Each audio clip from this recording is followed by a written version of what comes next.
지금부터는 이제 중대처벌법 준비된 PPT를 통해서 설명드리겠습니다. 자료가 미리 배포가 되어 있는 걸로 알고 있습니다. 그래서 참고를 하셔도 되겠고요. 발표는 1시간 정도 걸릴 것 같습니다. 자, 말씀드린 목차는 이렇습니다. 중대처벌법에 대한 어떤 추진 경과와 법의 개요, 그리고 중대처벌법 내용 흐름 순으로 설명해 드릴게요. 그래서 1장, 2장, 3장, 4장 이렇게 되어 있는데 순으로 말씀드리고요. 그리고 이제 설명을 드린 다음에 기업에서는 어떻게 지금 대응을 하고 있고 우리 보건협회에서는 어떻게 대응을 해야 될 건지에 대한 것들을 제가 설명을 드린 다음에 Q&A를 하겠습니다. 중대처벌법이 만들어진 것은 금년도 1월 8일 날 국회를 통과했죠. 국회를 통과했을 때 좋아하는 사람은 별로 없었어요. 사업주 단체도 불만을 했고, 노동자 단체도 불만을 했어요.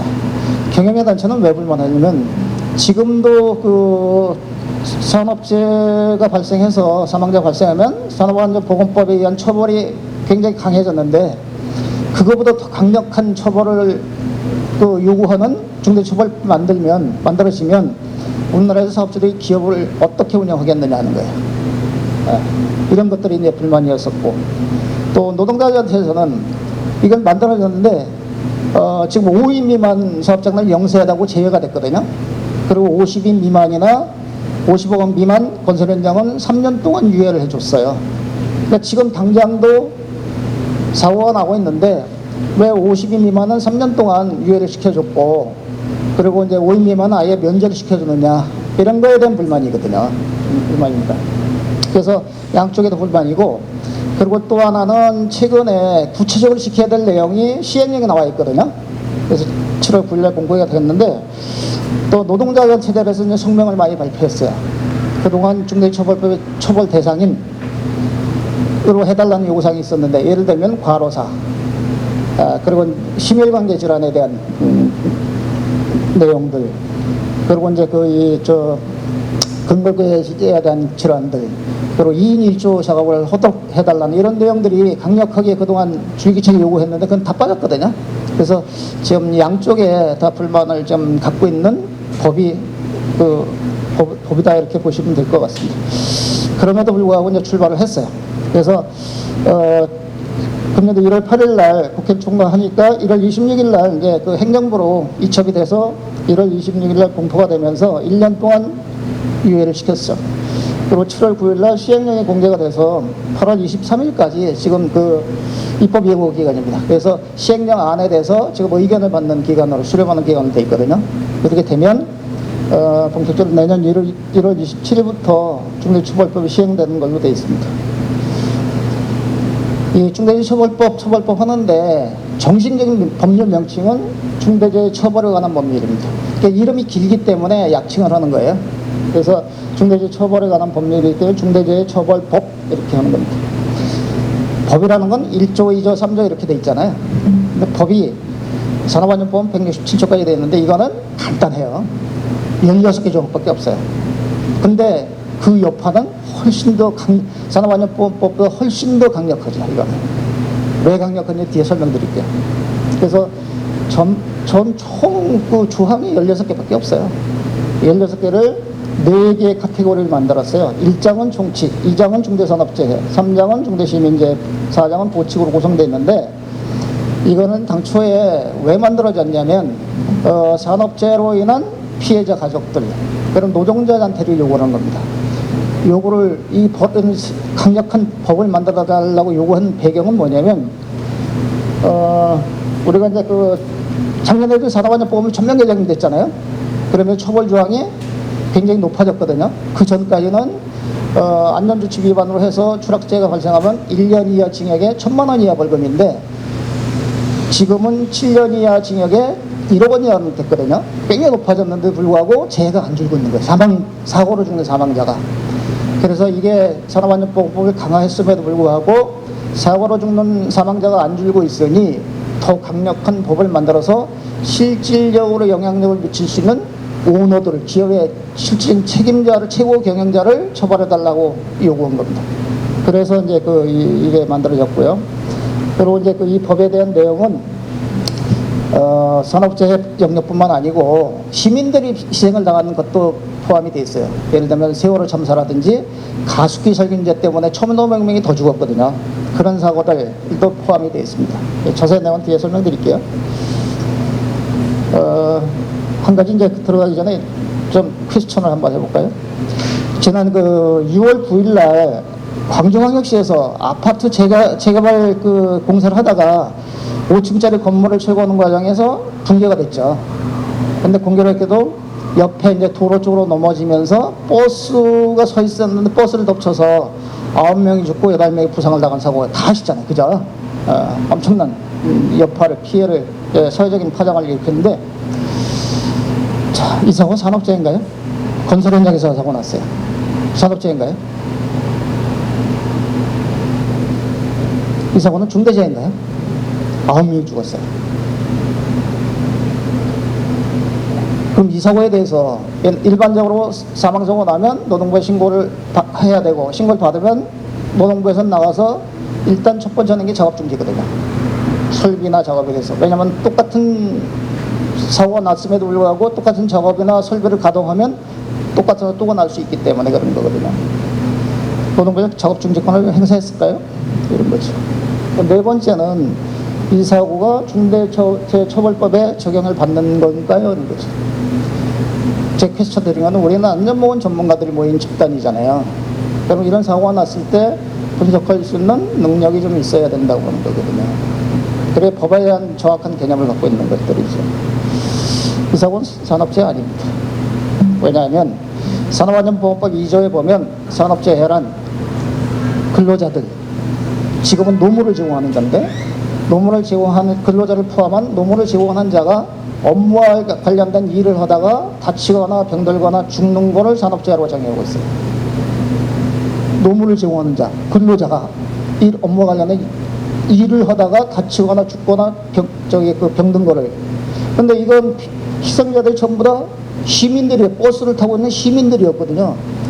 근로자들은 정작 한 명도 다치거나 죽은 사람이 없었어요. 철거 작업을 하다가 포크레인 작업하고 물 뿌리고 작업하는 근로자들이 있었거든요. 근데 그 사람들은 넘어갈 징조가 보이니까 위험하니까 다 도망가 버렸어요. 그래서 정작 근로자는 한 명도 안 다쳤거든요. 그러니까 근로자가 다친 사람이 없으니까 산업재해가 아닌가요? 아니라고 보는 겁니다. 그래서 그러니까 당연히 산업안전보건법에는 중대재해도 해당이 안 되는 거죠. 중대재해가 해당이 안 되니까 고용노동부에서 작업중지권을 권한을 행사를 못하는 겁니다. 중대재해가 발생했을 때 또 동종재해, 사고의 위급성을 감안해서 작업을 중지권을 행사하는 건데 산업재해도 아니고 중대재해도 아니니까 노동부에서는 할 일이 없어 있는 겁니다. 물론 사고 조사는 했어요. 참고로 하는 거지 그거 조사해서 직접적으로 이 건에 대해서 규제를 할 수 있는, 처벌할 수 있는 조항이 없습니다. 지금 그렇게 되는 거고요.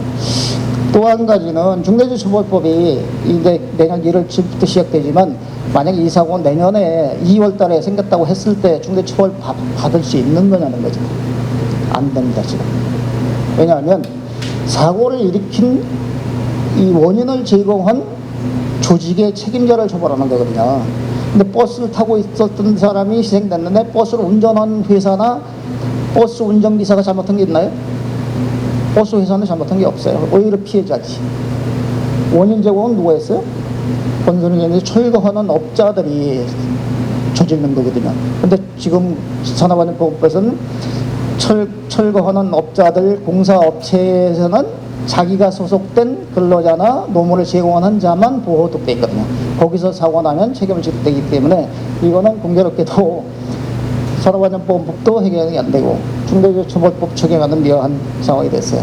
그래서 중대재해처벌법이 아마 이런 사고를 포함해서 처벌할 수 있게 개정을 좀 해야 된다고 지금 제기가 되고 있는 겁니다.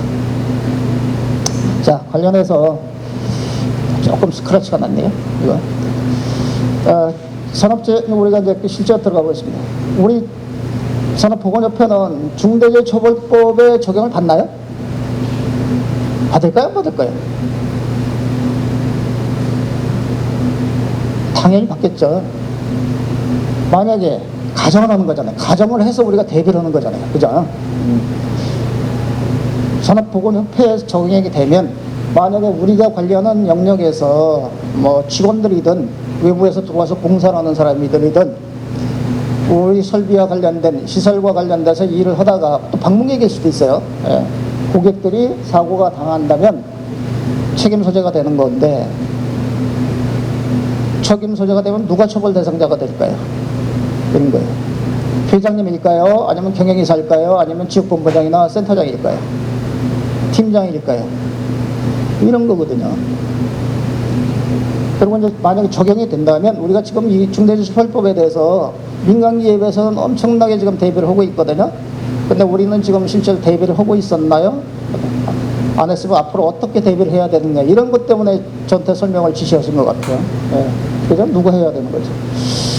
그리고 이제 그 보건협회에서는 뒤에 나오겠지만 이게 그 중대재해처벌법이 중대산업재해하고 중대시민재해로 구분을 돼요.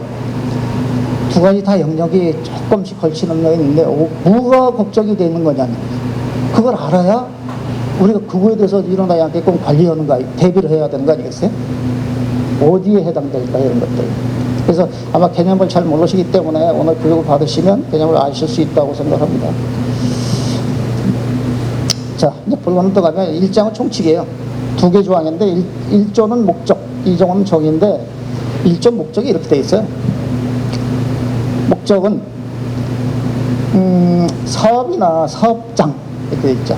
그리고 공중이용시설, 그리고 공중교통수단의 운영을 하거나 인체해로운 원료나 제조물을 취급하면서 안전보건 조치를 위반해서 인명피해가 발생하면 그 인명피해를 발생시킨 사업주, 경영책임자, 공무원, 법인 등을 처벌하는 게 목적입니다. 그러니까 우리가 해당되는 걸 한번 볼게요. 사업을 하고 있나요? 사업장을 갖고 있나요? 우리가 사업을 하고 있는 거죠. 그게 해당이 되는 거예요. 공중이용시설을 우리가 갖고 있나요? 이러면 우리가 혈액원을 갖고 있고 또 이제 뭐 서울의원 병원을 갖고 있잖아요. 여기는 공중이용시설에 해당이 될까요? 되나요? 안 되나요? 이건 명확하게 이제 우리가 해석을 해야 되는 거죠. 해당이 되면 대비를 해야 되는 거. 안 되면 안 해도 법 위반이 안 되는 거잖아요. 그죠? 공중교통수단은 해당이 없고요. 또 하나는 이제 원료나 제조물과 관련돼서도 또 이제 문제가 발생할 수도 있어요. 그래서 이런 건데, 이런 거고요. 그래서 이게 되면 사업주나 경영 책임자, 사업주는 소규모고 우리가 해당이 된다면 경영 책임자와 관련이 있을 겁니다. 공무원들도 지금 처벌될 때 있어요. 공무원들. 그래서 이게 제가 스터디를 하니까 기업의 사업주뿐만 아니고 지금 공무원들도 난립니다. 공무원들도. 왜 난리인지 뒤에 설명드릴게요. 그래서 2조는 정의가 되어 있는데, 정의는 중대재해가 뭐냐, 공중이용시설은 뭐냐, 공중교통수단이 뭐냐, 제조물 종사자에 대한 뭐 등등 9가지에 대한 그 정의를 하고 있는데, 정의를 이제 법을 보다 보면 목적과 정의가 앞에 나와요. 정의를 어떻게 보셔야 되는 거냐면 뒤에 나오는 그 법 내용들을 정의를 정확하게 해석을 안 해놓으면 사람마다 다르게 해석을 할 수 있잖아요. 그죠? 기준이 왔다 갔다 할 수 있거든요. 그렇기 때문에 정의를 명확하게 하기 위해서 앞에다 제시한 겁니다. 그리고 또 하나는 그게 정의를 되면 누가 우리가 해당되는지 안 되는지가 정리될 거고, 그리고 우리가 해당이 되면 누가 어떤 것을 해야 되는지가 명확해지는 거잖아요. 그죠? 그것 때문에 정의를 하는 건데, 또 하나 이유가 있습니다. 이걸 안 지켜서 어떤 문제가 생기거나 사고가 나면 누구를 처벌할 거냐가 여기서 정해져요. 사업주를 처벌할 건지, 경영 책임자를 처벌할 건지, 이런 것들이 이제 여기서 그 개념에서 나오는 거거든요. 제가 설명드릴게요. 그래서 이제 2조에 보면 중대재해란 중대산업재해하고 중대시민재해로 말한다 이러는데, 이겁니다. 중대재해는 중대재해처벌법이잖아요. 담고 있는 내용이 두 가지예요. 중대산업재해하고 중대시민재해입니다. 중대시민재해. 그리고 구성이 되어 있는데, 그러면 중대산업재해가 뭔지 중대시민재해가 뭔지를 알아야 되는 거거든요. 그래서 이제 처음에 중대산업재해는 뭐냐면 이렇게 돼 있어요. 사고가 나면 피해를 당하는 사람이 누구냐면 근로자들하고 노무를 제공하는 사람들이에요. 그래서 산업안전보건법에서 우리가 이제 보호 대상하고 똑같아요. 이거는 산업안전보건법에 있는 내용하고. 그래서 이렇게 돼 있습니다. 그 용어의 정의가 이렇게 돼 있습니다. 산업안전보건법에 따른 산업재해 중에서 아래의 어느 하나에 해당하는 결과를 야기한 재해를 말한다 이렇게 돼 있어요. 그 중에서 세 가지인데 하나는 사망자가 발생하면 중대산업재해입니다. 두 번째는 사망자가 없더라도 동일한 사고로 6개월 이상 치료가 필요한 부상자 2명 이상이 발생한 재해. 세 번째는 동일한 유해 요인으로 급성 중독 등 대통령령으로 정하는 직업성 질병자가 1년에 3명 이상 발생한 재해 이렇게 돼 있어요. 이 틀이 산업안전보건법에 있는 중대재해라는 개념하고 유사해요. 근데 조금 달라. 그러지 않아요? 사망자가 발생한 재해는 똑같은데 산업안전보험 3개월인데 여기는 6개월로 바꿔놨어요. 그리고 이제 그 질병자는 그 산업안전보험 동시에 10명 이상인데 여기는 급성 중독 등 직업성 질병 1년에 3명 이렇게 바꿔놨어요. 조금 달라요. 틀은 같은데, 그죠? 그래서 이거를 이제 산업안전보건법에 의한 중대재해 카테고리냐, 중대처벌법에 의한 중대재해 재처벌법에 의한 요거에 대한 개념을 명확히 좀 인식을 하고 있어야 뒤에가 연결이 되는 겁니다. 그래서 이제 여기서 지금 사회적으로 이 시행령이 나올 때까지 굉장히 논란을 많이 했는데 노동계에서 요구하는 것들도 있고 논란은 이거였어요. 사망자 발생은 명쾌하잖아요.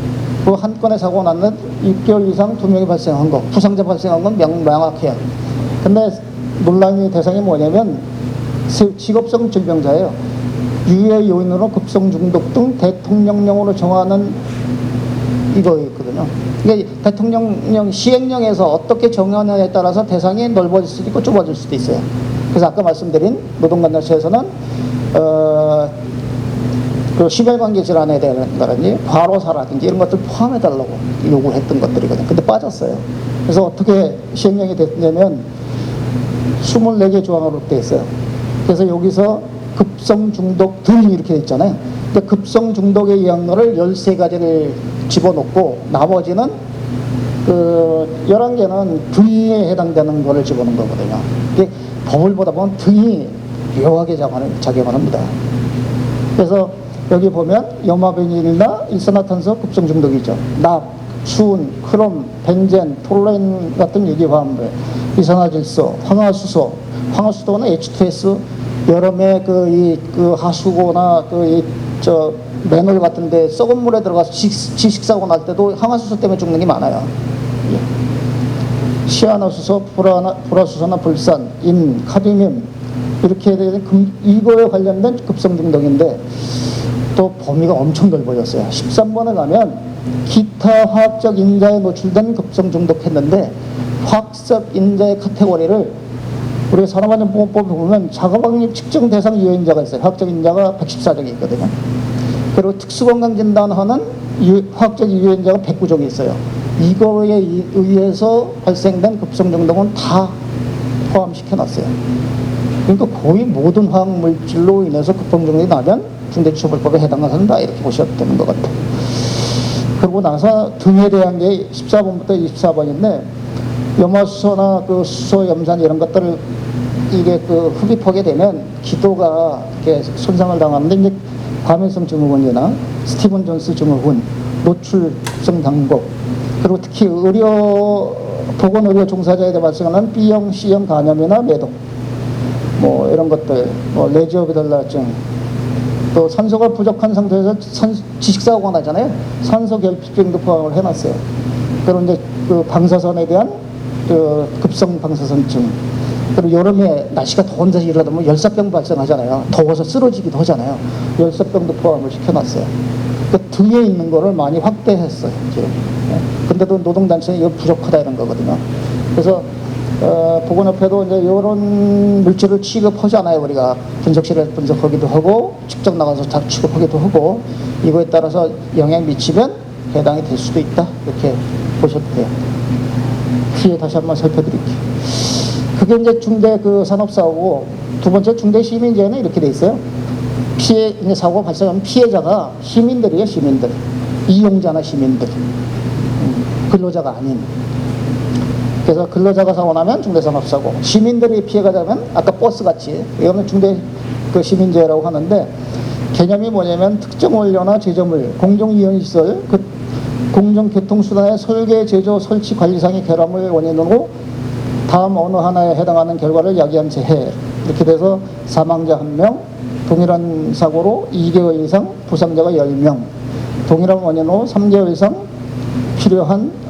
치료가 필요한 질병이 10명 이상 이렇게 됐어요. 틀은 같은데 조금 내용은 달라요. 그죠? 그래서 이거는 뭐를 포함하냐면 세월호 침몰 사고 같은 거 발생하면 사업주를 강력하게 처벌할 수 있는 지금 법조항이 명확치 없고 행사 처벌할 수 있는 법이 없거든요. 그리고 가습기 살균제로 인해서 1,500명이 더 죽었는데 가습기 살균제 화학물질을 생산해서 유통시키고 판매한 사람들에 대한 형사처벌을 손해배상할 수 있는 것들만 재정물 책임법에 있는데 형사처벌할 수 있는 법조항이 없어요. 그래서 그걸 감안해서 이번에 이거를 포함을 한 겁니다. 그리고 이제 그 용어의 정의가 몇 가지 더 남았는데 종사자란 이런 용어가 나옵니다. 산업안전 보면 노무를 제공하는 자, 옛날에는 근로자라는 표현을 많이 썼는데 여기서는 중대재해처벌법은 종사자라는 표현을 쓰거든요. 종사자 범위가 뭐냐면 근로자, 그리고 도급이나 용역 위탁을 줄 수도 있잖아요. 기업에서 주면 노무를 제공하는 자예요, 이게. 그리고 이제 그 도급을 주면 각 1차 원청, 하도, 1차 하청, 2차, 3차, 4청 이렇게 쭉 내려가잖아요. 거기에 이제 그 각 수급 단계변에 연관된 근로자나 노무를 제공하는 자를 다 종사자로 표현을 했어요. 그러니까 근로자보다 훨씬 더 넓은 범위로 이렇게 보시면 되거든요. 그리고 사업주는 뭐냐면 자신의 사업을 영위하는 자 또는 타인의 노무를 제공하는 해서 사업을 영위하는 자 이렇게 되어 있는데 개인 사업자로 보시면 됩니다. 그리고 세 번째가 경영 책임자 등이라는 여기다 등을 붙여놨어요. 등이 나오면 조금 확장성을 갖고 있는 거거든요. 개념 첫 번째는 사업을 대표하고 사업을 총괄하는 권한과 책임이 있는 사람 또는 이에 준해서 안전보건에 관한 업무를 담당하는 사람 이렇게 돼 있어요. 이제 기업에 가면 그 공장에 가면 안전보건을 책임지는 사람이 누구예요? 공장장이나 또 어느 회사의 대표가 있을 거잖아요. 근데 기업에 가다 보면 안전보건 업무를 예를 들면 안전 담당 이사 임원들한테 또 이렇게 부여할 수 있겠죠. 그런 사람들은 이에 준하는 안전보건에 관한 업무를 담당하는 사람 이렇게 분류할 수 있는데 나중에 책임 소재할 때 실질적으로 안전보건에 대한 권한과 책임을 전권을 갖고 행사하면 이 사람이 되지만 전권이 없이 거쳐가는 단계의 임원이라면 경영 책임자로 못 본다 이런 게 일반적 해석입니다. 지금. 그리고 이제 그게 첫 번째고요. 기업에서는. 두 번째는 중앙행정기관의 장, 지방자치단체장. 중앙행정기관은 뭐예요? 고용노동부 장관, 환경부 장관 이런 분들이에요. 그죠? 그런 지방자치단체는 시도지사, 군수 이런 사람들, 시장, 군수, 도지사 이런 사람 지방자치단이고요. 그 사람들도 사고 나면 처벌받을 수 있다는 겁니다. 그리고 지방공기업, 예를 들면 부천에 가면 부천시설관리공단 이런 거 있어요. 예를 들면 도봉구시설관리공단 이런 게 지방공기업이거든요.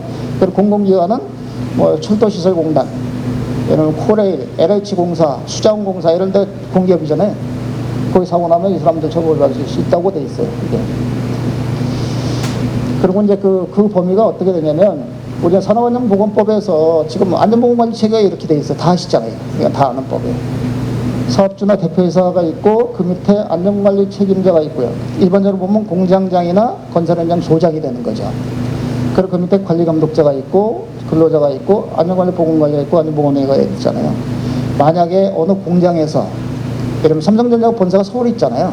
그 공장이 수원에 있고 구미에 있고 광주에 있거든요. 만약 광주공사에서 사고가 났다 합시다. 근데 안전주책이 안에서 이제 위반 사항이 됐다고 쳐서 사망자가 발생하면 처벌 대상자를 누구로 볼 거냐 이런 거예요. 산업안전보건법에서는 사업주가 지키도록 해 있어요. 근데 안 지키면 당연히 사업주를 처벌하는 거죠.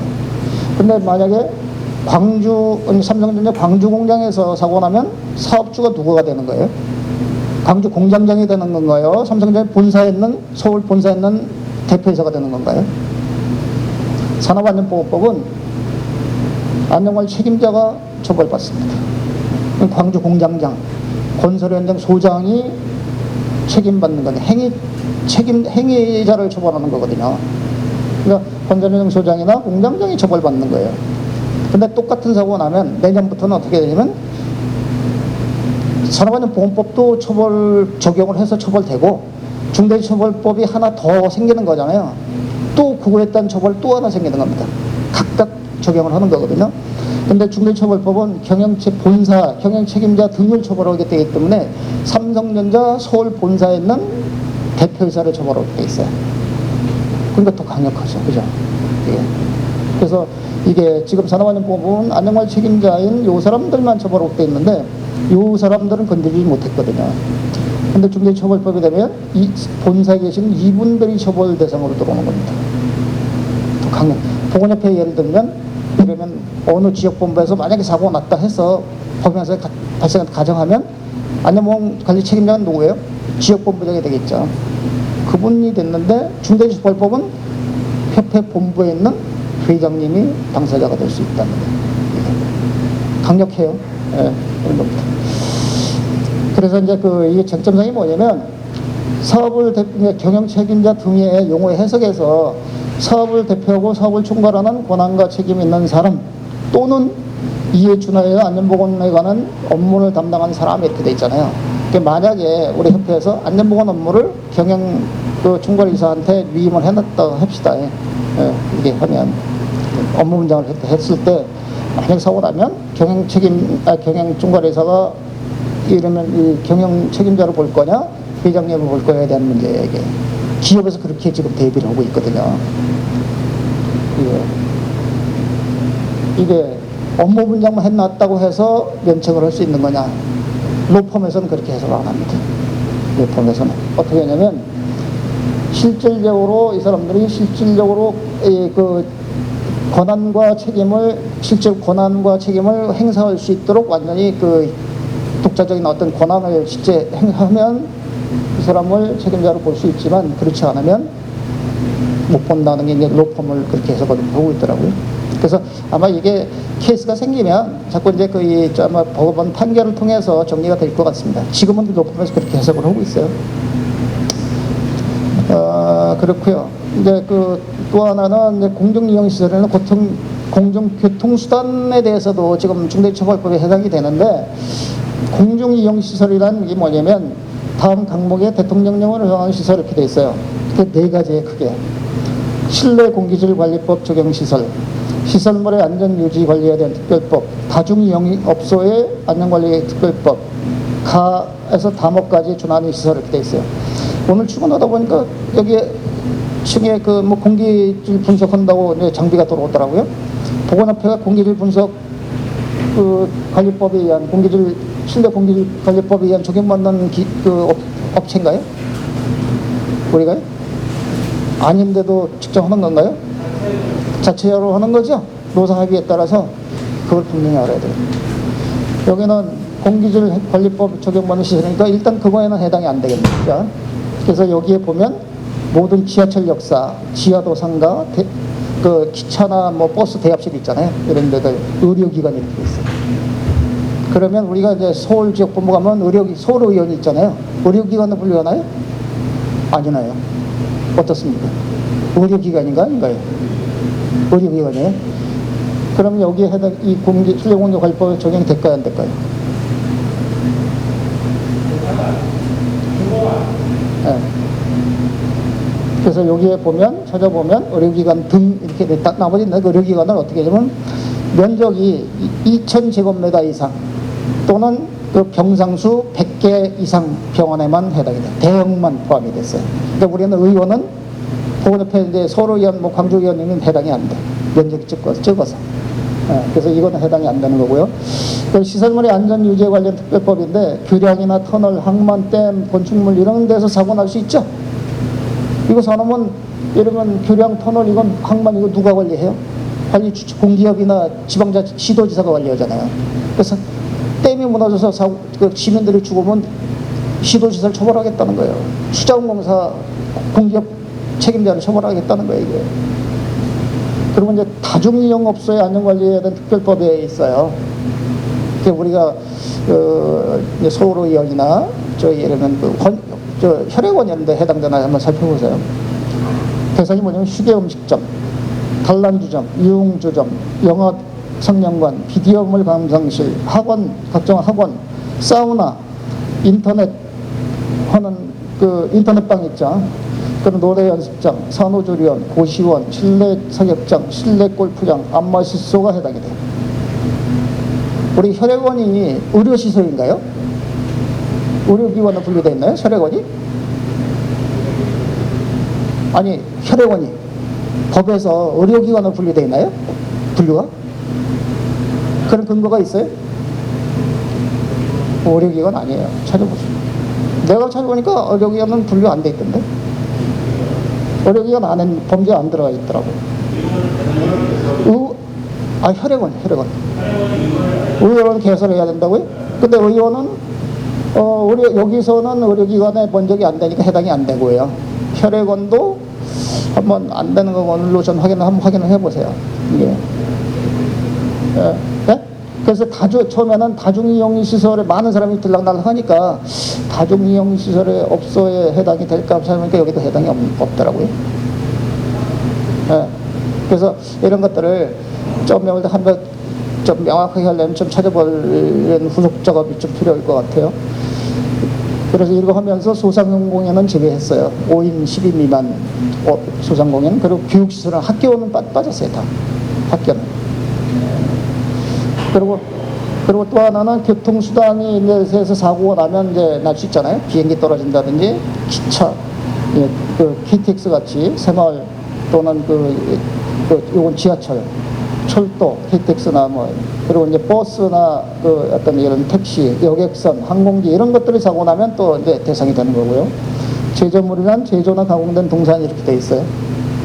그래서 이거를 이제 자세히 설명드리는 거는 우리가 대상이 되는지 하는 일을 여기서 좀 명확해야 후속 작업이 되는 거거든요. 그게 용어 정의고 2장은 중대산업재해예요. 그래서 여기는 조항이 6개밖에 없잖아요.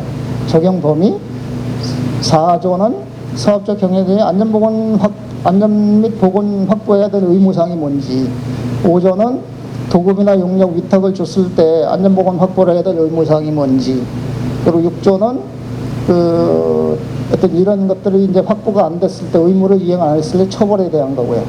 그리고 이제 양벌 규정도 있어요. 그래서 이제 3조가 이제 적용 범위인데 상시 근로자가 5인 미만은 제외한다는 겁니다. 5인 미만은. 그래서 아까 노동단체가 5인 미만을 제외했기 때문에 좀 불만을 갖고 있다는 말씀드렸고요.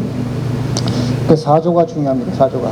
사업주와 경영 책임자 등의 안전보건 확보 의무. 어떤 거를 지켜야 되느냐 이런 거예요. 4가지밖에 없어요. 1, 2, 3, 4 이렇게 돼 있어요. 그래서 이제 1번은 사업주나 법인, 기관이, 우리는 법인으로 볼 수 있는 건가요? 그런 것 같은데 기관일 수도 있고요. 실질적으로 지배 운영 관리하는 사업 또는 사업장에서 종사자의 안전보건 유해 방지에 위해서 이런 조치를 해야 된다는 거예요. 사고가 안 나도록. 여기 방점은 종사자입니다. 종사자. 우리가 실제로 지배 운영 관리하는 사업장에서 종사자들이 사고가 안 나게끔 이런 조치를 해야 된다는 의무를 주고 있는 거예요. 종사자들은.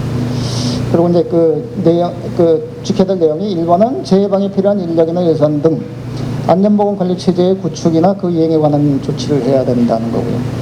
2번째는 재해 발생 시 재해발 방지 대책의 수립이나 그 이행에 관한 조치. 3번째는 중앙행정기관, 지방자치단체가 관계 법령에 따라 개선 시정 등을 명한 사항의 이행을 안 했을 때. 4번째는 안전보건 관계 법령에 따른 의무 이행에 필요한 관리상 조치를 해야 된다 이렇게 돼 있어요. 근데 1번은 좀 포괄적이에요. 명확치가 않고. 4번도 관리상의 조치가 어디까지 하는 게 명확치 않으니까 1번과 4번은 구체적인 내용은 대통령으로 정한다 이렇게 된 거예요. 구체적인 거는. 그리고 2번, 4번은 이건 명확해요. 우리가 사고가 나면 원인 조사에서 재발하지 않게끔 조치를 하고 있거든요. 산업안전보건법에도 이 내용이 있어요. 그래서 이건 문제가 안 되고. 3번은 예를 들면 노동부라든지 무슨 시도지사에서 뭐를 위반했다고 행정명령을 받으면 이거 조치 안 하는 기업이 있을까요? 없거든요. 그러니까 이거 2번과 3번은 문제가 안 됩니다. 1번과 4번이 포괄적이기 때문에 어떻게 정해야 될 거냐. 대통령령을 정하는 거거든요. 그래서 시행령에서 대통령이 시행령이잖아요. 그래서 시행령으로 지난주에 나온 겁니다.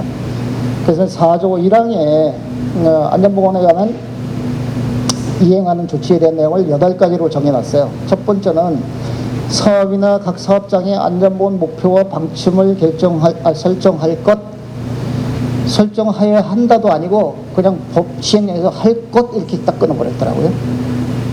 이게 문구에서 뭐 할 수 있다, 해야 한다가 일반적인 본 저건데 그냥 할 것 이렇게 끊었어요. 보건협회에서는 이거 있나요? 방침의 목표가 정해져 있나요? 그런 거거든요. 두 번째는 사업장 특성을 고려해서 유해 위험 요인을 점검하고 개선할 수 있는 업무 처리 절차를 마련하고 이행 상황을 점검할 것 이렇게 돼 있어요. 그래서 부수적으로 업무 처리 절차는 위험성 평가 실시를 참고해서 절차를 마련하면 된다 이렇게 하는 거예요. 그러니까 보건협회에서 위험성 평가를 해야 되고 어떻게 교육시키고 어떻게 활용해야 될 절차가 있으면 커버가 되는 건데 없으면 이게 만족을 못 시키는 거예요. 세 번째는 안전 및 보건에 관한 전문 인력으로 안전관리자, 보건관리자, 안전보건 담당자 등 산업보건법에 정해진 수 이상 배치를 하라는 겁니다. 배치할 것. 그러면서 300인 미만 사업장에서는 겸직을 하는 거잖아요. 다른 업무고 300 이상은 전담이고. 그래서 안전보건 전문 인력이 안전보건 업무에 관한 그 업무를 수행하기 위한 시간을 보장해야 된다 이렇게 돼 있어요. 네 번째는 매년 안전 및 보건에 관한 인력, 시설, 장비를 갖추기 위해 적정한 예산을 변경해야 되고 용도에 따라 집행관리하도록 체계화해야 될 것 이렇게 되어 있습니다. 체계를 마련할 것 이렇게 되어 있고. 다섯 번째는 만약에 그 기업에서 500명 이상 종업원이 되면 500명 이상인 기업 또는 건설회사는 시공능력 1등, 2등, 3등 건설업체는 그 도급 순위가 정해져 있거든요. 200등 이내면 안전보건에 관한 업무를 전담하는 조직을 둬야 될 것 이렇게 돼 있어요. 다만 안전관리 보건관리자에게 2명 이하는 안 둬도 된다 이렇게 돼 있어요. 그리고 여섯 번째는 안전 및 보건의 확보, 개선에 필요한 종사자의 의견을 이제 근로자는 표현을 안 쓰고 종사자는 표현을 쓴다는 거예요. 종사자의 의견을 주기적으로 청취해서 반기에 한 번, 1년에 2번 하여며 이 의견이 재방이 필요하다고 인정되는 경우는 해당 의견을 반영한 개선 방안을 마련하고 이행되도록 조치할 것. 굉장히 명령이에요, 이거는. 그죠? 어떻게 보면 지시하는 거잖아요, 강력하게. 이 그대로 법에 있는 그 시행령 문구 그대로 내공긴 거거든요. 다만 이제 산업안전보건위원회, 그 뭐 노사협의체, 또 협력업체 협의체를 통해서 이런 것들을 운영하면 가름할 수 있다 이렇게 돼 있어요. 일곱 번째는 중대산업재가 발생할 급박한 위험이 있는 경우에는 작업 중지나 대피, 보고, 위험 요인 제거 등 대응 절차와 중대산업재가 발생했을 때 구호 조치나 추가 피해 방지를 위한 어떤 그 발생 보고 등 절차를 마련하고 이 절차가 잘 준수되고 있는지를 반기에 한 번 이상 확인 점검할 것 이렇게 되어 있어요. 그리고 여덟 번째 마지막인데 제3자에게 업무를 도급, 용역, 위탁하는 경우에는 평가 기준과 절차를 마련하고 이 이행상을 확인 점검할 것 이렇게 되어 있어요. 이 8번은 뭐냐면 산업안전법 61조에 보면 그 도급을 줄 때 그 적격성 평가라는 게 있어요. 도급업체 선정할 때 안전보건 관리를 할 수 있는 능력을 평가해서 능력 있는 업체에게만 그 도급을 줄 수 있도록 해야 된다 이런 조항이 있거든요. 그거에 대한 명제입니다. 여기 1번서부터 8번까지 산업안전보건법에 있는 게 다 포함이 돼 있어요. 포함이 다 있는 특별한 내용이 없어요. 그래서 산업안전보건법만 잘 지키면 이 1번서부터 8번은 큰 무리가 없도록 그 내용이 되어 있어요. 그래서 이제 그 안전 쪽에는 논란이 없는데 아까 질병자 있잖아요. 급성 중독 등 직업병 그거 갖고 지금 노동부에서 논란하고 있는 거거든요. 그래서 이제 위 노동부에서 이렇게 또 토를 달아놨어요. 위 모든 의무사항은 소속 근로자만이 아닌 사업 또는 사업장의 종사자 전체를 보호 대상으로 고려하여 준수되어야 된다 이렇게 되어 있습니다. 이게. 그리고 이제 그 시행령 5조에 보면 그 이제 또 있어요. 4조 1항은 지금 8가지 있고 4호도 이제 그 시행령으로 그 대통령령으로 정한다고 그랬잖아요. 그 4호에 대한 거는 안전보건 관련 법령이란 뭐냐면 사업 또는 사업장에 적용되는 것으로서 종사자의 안전보건에 관한 법령을 말한다. 이것도 굉장히 논란을 많이 했었거든요. 안전보건 관계 법령을 어디까지 볼 거냐는 거예요. 그러니까 기업에서 보면 기본적으로 산업안전보건법이 산업안전보건법이 있고요. 화학물질관리법이 있고요. 그 소방과 관련된 법이 있고요. 또 뭐 고압가스도 있고요. 전기에 대한 것도 있고 그 굉장히 많거든요. 그 이걸 다 포함하면 너무 범위가 너무 많잖아요. 그래서 여기에 종사자의 안전보건에 관한 법령을 말한다 이렇게. 종사자가 방점이에요. 사람과 관련된 예방조치를 해야 되는 법은 산업안전보건법이 유일해요. 나머지 위험물, 고압가스, 전기가스, 소방 이런 건 전부 다 시설물을 어떻게 갖춰야 된다는 기준이거든요. 시설물을 어떻게 관리해야 된다는 기준이거든요. 산업안전보험은 작업자가 사람이 이러다 다치거나 병들거나 죽지 않도록 하기 위한 법이거든요. 그 중심은 뭐예요? 사람이거든요. 아까 그 광주에 붕괴사고 났더라도 근로자가 안 죽었으니까 산업재해가 아니라고 말씀드린 거예요. 그래서 요것도 고용노동부에서 해석을 좀 달아놨더라고요. 그래서 안전보건 관계 법령이란 노무를 제공하는 사람의 안전보건 유지 증진 목적 산업안전보건법을 기본으로 한다, 근간으로 한다 이렇게 됐죠. 범위를 좁혀준 거예요. 그리고 이제 4호에 대한 거 안전보건 관계 법령에 따른 의무 이행에 필요한 관리상의 조치가 뭐냐. 이게 관리상의 조치가 너무 포괄적이다 이런 거잖아요. 명확하지 않다 이렇게 되는 건데 그래서 3가지로 줄여줬어요. 다음 갖고 해석을 보면 단기별로 한 번 이상 안전보건 관련 법령에 따른 의무를 이행하였는지 점검하도록 하고 그 결과를 보고받을 것. 누가 보고받아야 되겠습니까? 경영 책임자가 받아야 되는 거죠. 그리고 이걸 이행하려면 안전보건 관계 법령에 따른 의무를 이행하였는지 여부를 점검해야 되니까 그 전에 이걸 하려면 우리 조직에서 어느 조직에서 지켜야 될 법령 조항에 대한 내용이 해당되는 게 뭐가 있는지를 발표를 해야 이거 지키고 있는지 안 지키고 있는지 정리하겠죠. 그게 정리가 안 되면 이거 하나만 하잖아요. 그죠? 그래서 전 단계에 대한 작업이 필요한 겁니다. 두 번째는 점검 결과 이행되지 않는 내용이 있는 경우에는 인력을 배치하고 예산을 추가로 편성해서 집행하도록 하는 등 필요한 조치를 해야 될 것. 누가 해야 되나요? 계속 경영 책임자가 해야 될 걸로 명시하는 겁니다. 세 번째는 안전보건 관계 법령에 따라서 유해하거나 위험한 작업을 필요한 안전보건 교육을 실시하고 있는지 여부를 확인하고 교육을 실시 아니하는 경우는 실시하도록 필요한 조치를 해야 된다 이렇게 돼 있어요. 안전보건 교육, 산업안전보건법에 있는 교육을 충실하게 해라는 거거든요. 이것도 이제 우리가 체크를 한번 해야 되겠죠. 그리고 이제 5조는 도급 용역 위탁 관계에서 안전보건에 대한 그 확보 의무입니다. 그래서 사업주나 법인 또는 기관이 제3자에게 도급 용역 위탁을 주는 경우가 있으면 제4조에 따른 1, 2, 3, 4가 있었잖아요. 조치를 하여야 한다 이렇게 돼 있어요. 다만 그 시설 장비나 장소에서 실질적으로 지배관리 운영하는 책임이 있는 경우에 하나다 이렇게 돼 있어요.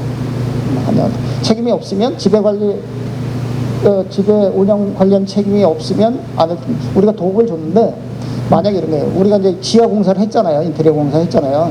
그럼 뭐 지하 인테리어 공사하다가 사고 나면 우리가 책임이 있나요, 없나요? 우리 시설물 안에서 작업하는 거잖아요. 이 시설물 우리가 지배 관리해야 하네. 그러니까 책임이 있다는 거예요.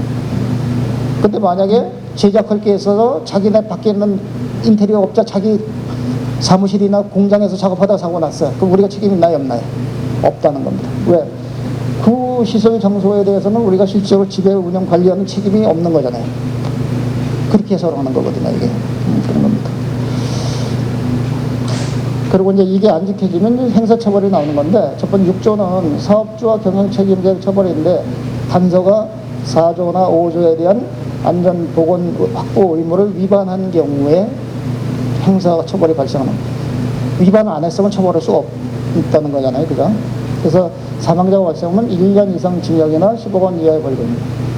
두 가지 병가를, 징역도 가면서 벌금도 받을 수 있다는 거예요. 병가라는 거는.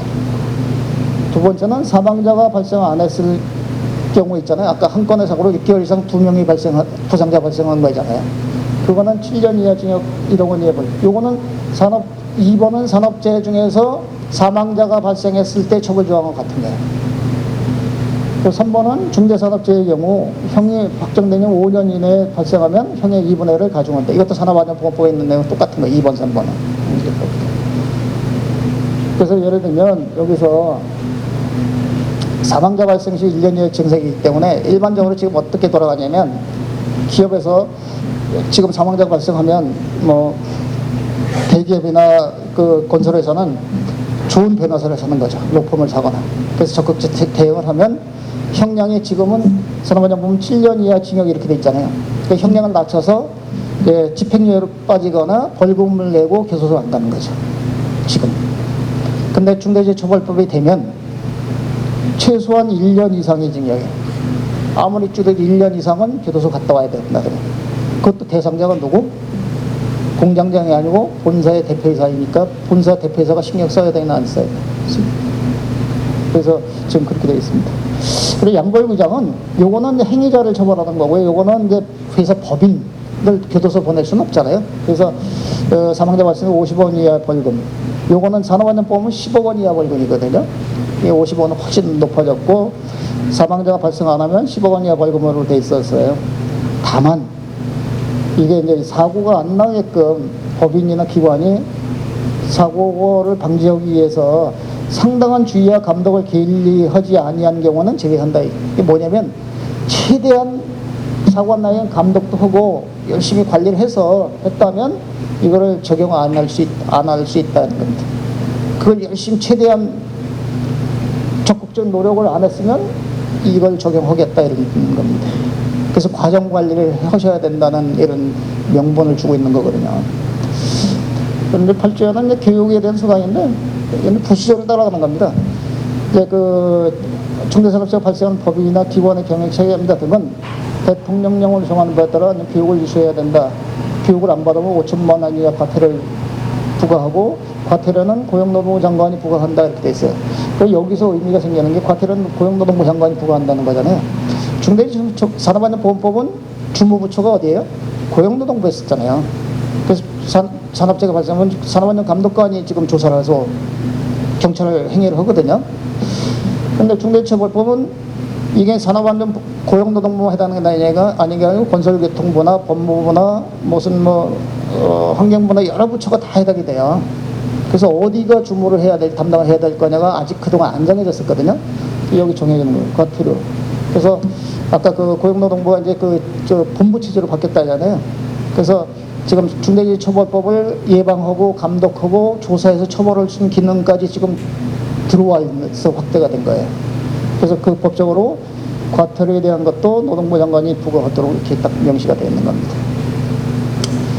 시행령 6조에 보면 교육 내용과 시간은 경영 책임이 있어야 될 안전보건 내용은 뭐 이런 거다.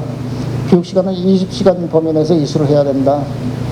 그리고 이제 그 교육 시기와 방법은 고용노동부 장관이 매 분기별 교육 대상자를 확정 대상자에게 통보해야 된다. 또 교육 받을 때도 명령인데 교육비도 내고 교육받으러 가야 돼요. 공짜가 아니거든요. 해야 되고. 그러니까 교육은 안전보건공단 등 안전보건 교육기관을 위탁할 수 있다 이렇게 돼 있어요. 그러면 이제 요 과태료에 대한 기준이 이렇게 나와 있어요. 여기까지가 중대산업사고예요. 조항이 6개인데 뜯어보면 굉장히 강력합니다. 포괄적이고. 그리고 이제 3장은 중대시민재해인데 이게 3개 조항밖에 없어요. 근데 내가 볼 때는 산업재해보다 더 포괄적인 범위가 더 넓어요. 내가 볼 때는 우리하고 관련이 없어서 그렇지. 첫 번째는 사업주와 경영진이 지켜야 될 안전보건 확보 의무. 두 번째는 안 지켰을 때 처벌. 세 번째는 양벌 규정밖에 없어요. 간단해요. 근데 이제 요걸 잠깐 우리 해당이 안 돼도 조금 이해를 돕기 위해서 잠깐 간략하게 설명드릴게요. 첫 번째는 사업주와 경영진 등의 그 안전보건 확보 의무인데 첫 번째는 그 법인이나 기관이 실질적으로 지배 운영 관리하는 사업 또는 사업장에서 생산, 제조, 판매, 유통 중인 원료나 제조물의 설계, 제조, 관리상의 결함으로 인한 사망재해나 대형 사고가 발생해서 처벌받는다는 거예요. 그래서 지켜야 될 거는 아까 그 중개사업소가 사업장에서 지켜야 될 1, 2, 3, 4 네 가지 있었잖아요. 똑같은데 요거 하나가 더 들어갔어요. 1번에. 관리에 대한 게 더 들어갔어요. 산업안전보험은 인력 및 예산 등 이렇게 돼 있거든요. 관리가 더 들어갔어요. 점검에 대한 게 더 들어가 있죠. 점검을 하려면 관리해야 되는 거거든요. 점검에 대한 게 더 들어가요. 나머지 똑같아요. 두 번째는 이제 그 사업주나 법인이 기관이 실제로 지배 운영하는 공중이용시설, 공중교통수단에서 문제가 생기면 처벌하겠다는 거예요. 그래서 이것도 1, 2, 3, 4인데 요거는 점검이 또 들어갔어요. 또 추가됐어요. 그리고 이제 그 세 번째는 공중이용시설 또는 교통수단과 관련해서 제3자에게 도급 용역 위탁을 행한 경우에는 이항의 조치를 해야 된다. 다만 그 시설, 장비, 장소, 실질적으로 지배 운영 관련, 그러니까 도급 위탁 용역을 줄 때는 항상 따라다니는 게 그 시설이나 장비, 장소에 대해서 실질적으로 지배 운영 관리하고 있느냐 안 하느냐가 이제 판단 기준이 되는 겁니다. 그리고 이것도 구체적인 내용은 대통령령으로 정한다 이렇게 돼 있어요. 그래서 이게 쭉 있는데 뭐 비슷하게 돼 있어요. 별표에서 이게 원료나 제조물이 뭐냐는 게 이게 조금 구체성이 없었거든요. 그래서 이것도 시행령 별표 5에서 이렇게 돼 있어요. 고압가스에 의한 독성가스. 이건 기업에서도 쓰는 거거든요. 사업장에서. 그래서 내가 소개해드리는 거예요. 고압가스에 의한 독성가스, 농약관리법에 의한 농약, 마약, 비료. 이러면 그 여수에 가면 그 비료 만드는 공장이 있거든요. 거기서 사고 나면 여기 해당이 되는 거고요. 뭐 식품 첨가물, 의약품, 방사성, 의료기기, 화약류, 사고 대비 물질, 화학물질 외에 발견된 물질이 이제 산업안전법으로 중복되거든요. 여기서 사고 나면 이걸로 인해서 시민들이 희생자가 발생을 하면 이것 따라 처벌된다 하는 겁니다. 그리고 이제 그 보칙은 이렇게 돼 있어요. 이렇게 돼 있는데 어떻게 보면 그 중에서 제일 중요한 거는 손해배상에 대한 겁니다.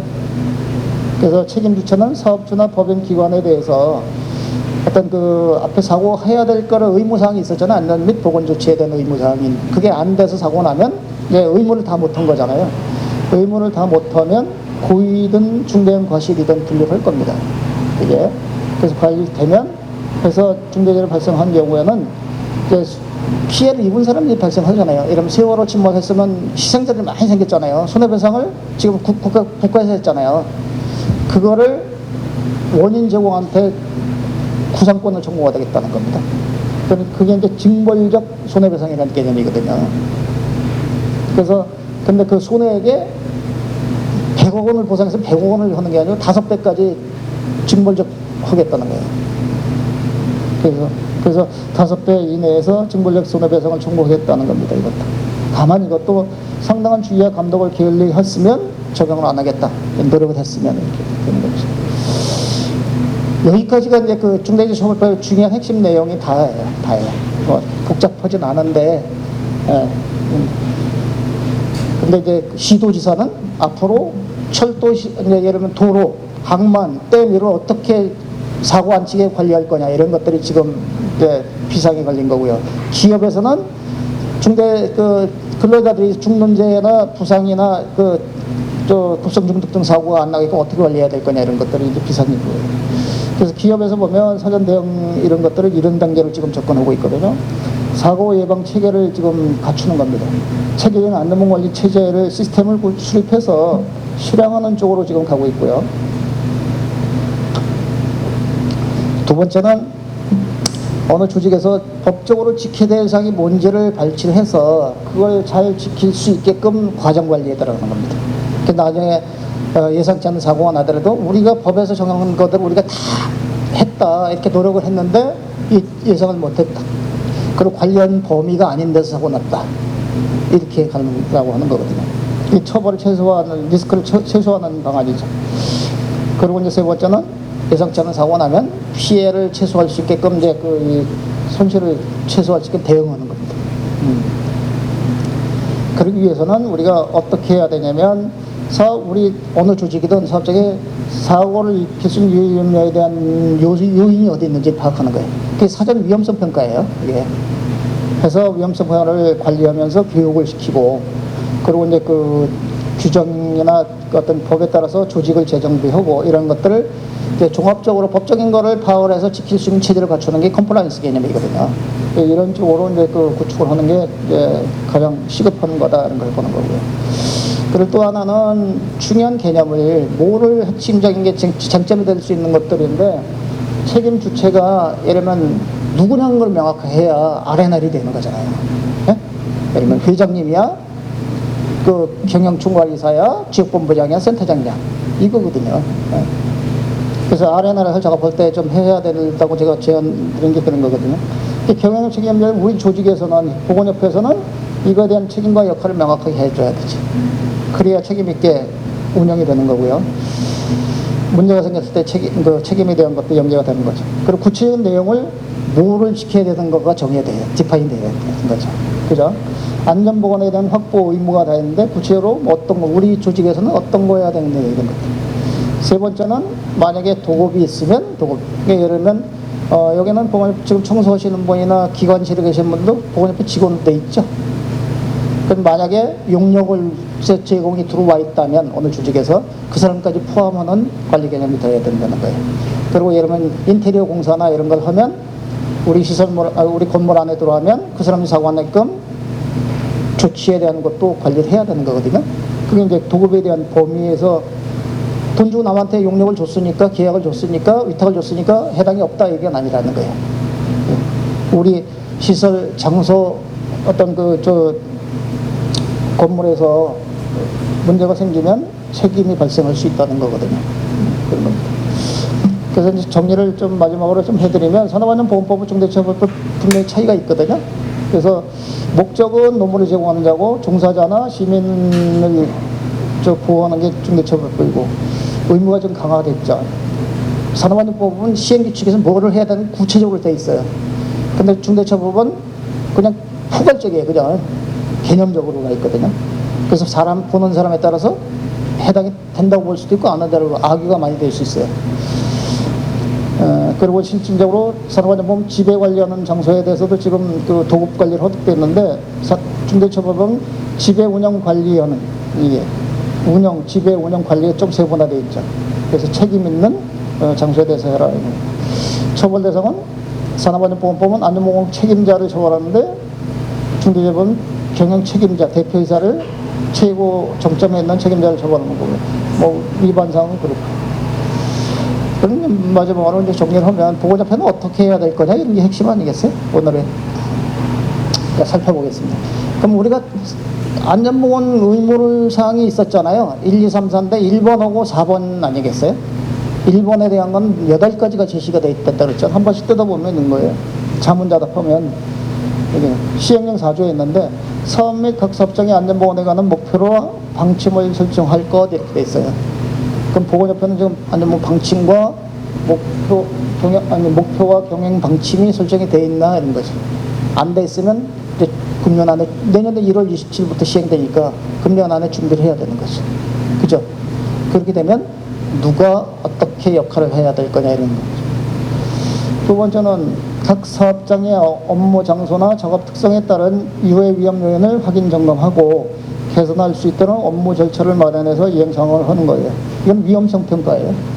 그래서 우리가 지금 보건협회에서는 직원들이 사고 날 수 있는 요소가 뭔지에 대한 것들을 우리 산업안전보건법에 위험성 평가를 해야 되거든요. 그래서 교육도 하고 관리해야 되거든요. 그거에 대한 절차가 있는지 잘 모르겠어요. 그래서 그건 또 좀 이행하도록 실시하고 교육도 시키고 이행하도록 관리를 해야 되는 게 생기는 거죠. 세 번째는 각 사업장 안전보건에 관한 전문 인력으로 안전관리 보건관리자 담당자를 규모 이상 이렇게 충실하게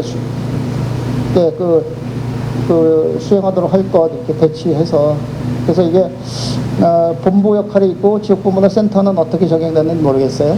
그래서 어떻게 지금 본부 같은 경우는 이제 보건관리원님이 시키면 새로 오셨잖아요. 그리고 안전관리원은 지금 위탁 준 거죠. 네. 그러니까 이런 것들에 대한 것들이 지금 제대로 역할을 할 수 있게끔 시간을 보장해주고 이 관리할 게 엄청 많아졌어요. 그죠? 누가 관리할 거냐면 안전관리가 없잖아요. 이제 우리는 보건관리가 다 할 거냐 누가 할 거냐 이런 걸 정해야 되는 거예요. 네 번째는 매년 안전보건에 관한 인력시설 장비 등을 갖추기 위해 적정한 예산을 편성하고 용도에 따라 집행관리하다. 안전보건에 관한 예산이 별도로 편성이 돼 있는지 잘 모르겠어요. 보건협회 앞으로는 편성을 해야 된다는 거예요. 것들을. 그래서 집행관리하도록 돼 있고, 그리고 이제 그 상시 500명 이상 사업에 대한 거는 전담조직을 해야 되는데, 이 본부는 500명이 안 되고 전체로 보면 뭐 1,500명 정도는 되지만 지역 단위이기 때문에 이게 해당이 될까 이렇게 했는데 되나요? 황 팀장이? 이거 해당이 되는 거야? 500명 이상 해당되는 거야? 안 되는 거예요? 응. 응. 응. 응. 응.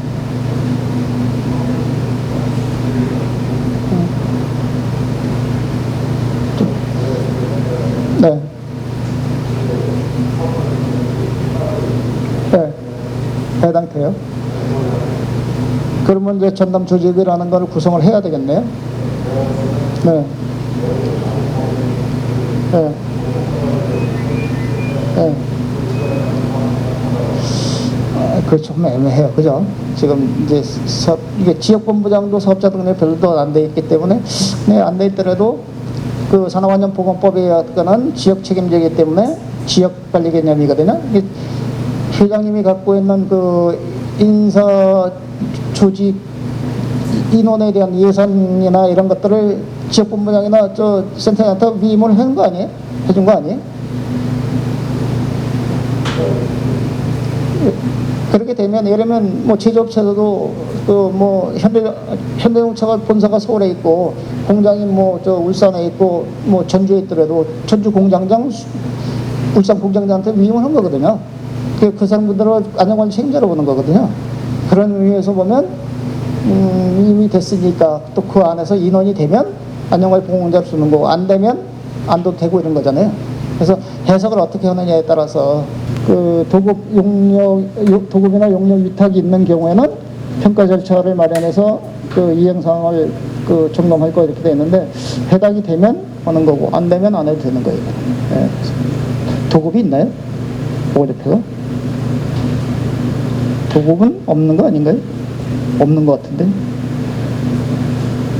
없으면 사유를 달아서 올해는 대상이 없어서 안 한다. 만약에 사유가 생기면 나중에 도급을 주는 게, 예를 들면 뭐 오송으로 가면 건물 관리 식당을 만든다면 식당도 외부에 도급을 줄 수 있어요. 그럼 그때 시행하겠다 이렇게 되는 거거든. 그죠? 그렇게 되는 거죠. 그러면 두 번째는 4호가 있었잖아요. 4호. 중개사업체 관련 법령에 따른 의무 이행에 대한 거 세 가지가 있었는데, 첫 번째는 반기별 1회 이상 안전보건 관계 법령에 따른 의무를 이행하는지 점검하도록 하고 그걸 보고받을 것 이렇게 돼 있잖아요. 그래서 보건협회는 관계 법령에 적용받는 게 뭔지를 체크리스트를 만드는 작업을 해야 되겠죠. 그죠?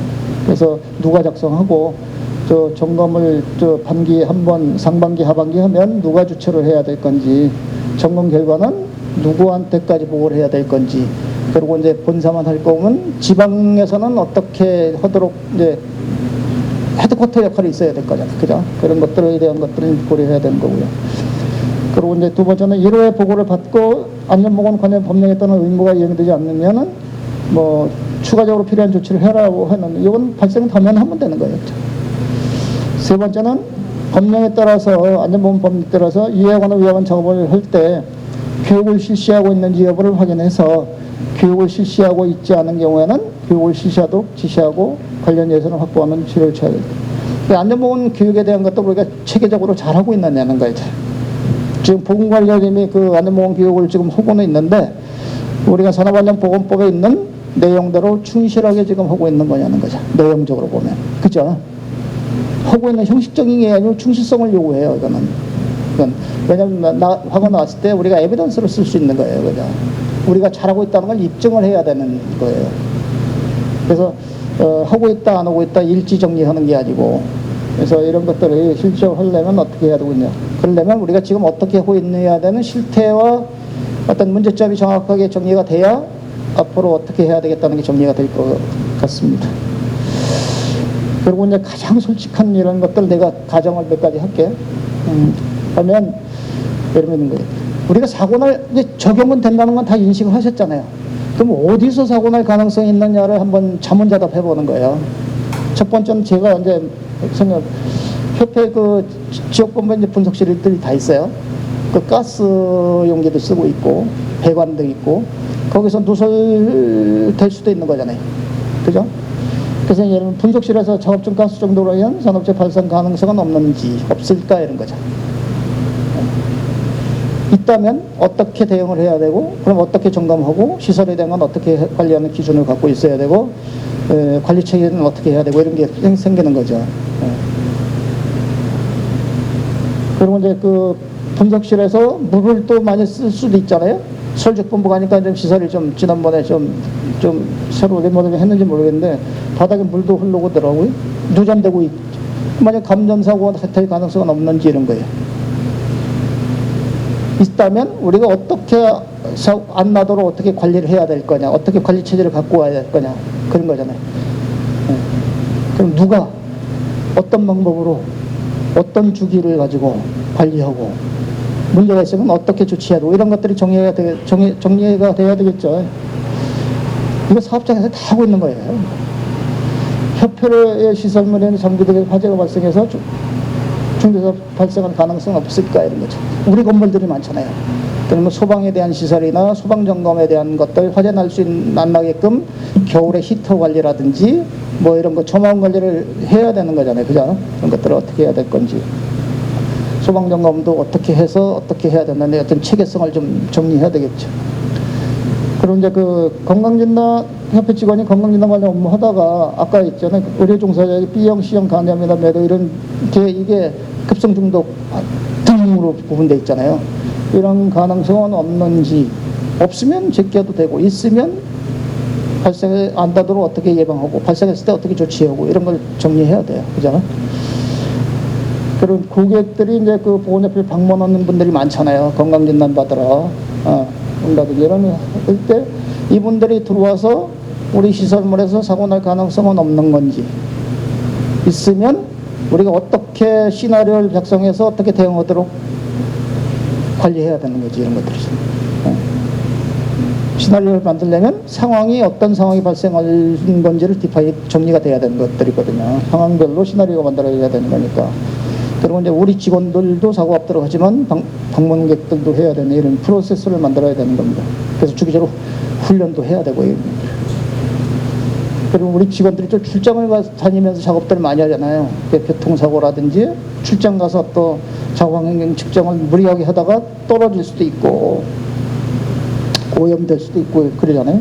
그런 상황은 뭐냐는 거에 대해서 혹시 사고 날 가능성은 없는지. 그러니까 사실 위험성 평가에 다 포함될 수 있는 내용들이에요. 그죠? 뭐 이런 것들을 자문하다 보니까 사고 날 수 있는 거 이러면 이런 등등 아니겠는가 싶습니다.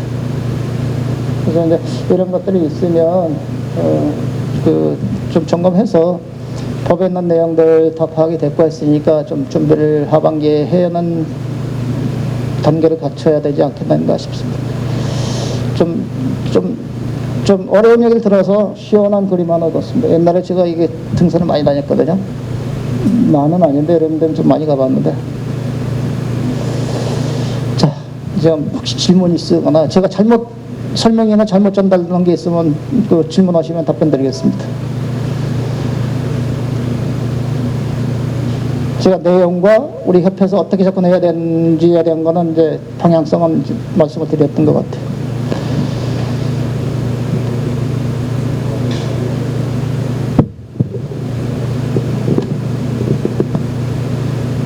지방에도 뭐 질문 있으신 분들은 마이크 켜고 하시면 되죠. 제가 말씀드릴까요?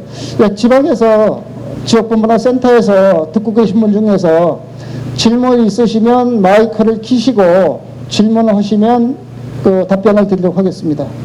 그 질문 있으시면 마이크 켜시고 우선 손을 한번 들으시고 그리고 그 어느 기관에 그 누굽니다 하고 말씀드리고 질문 사항을 말씀해 주시면 감사하겠습니다.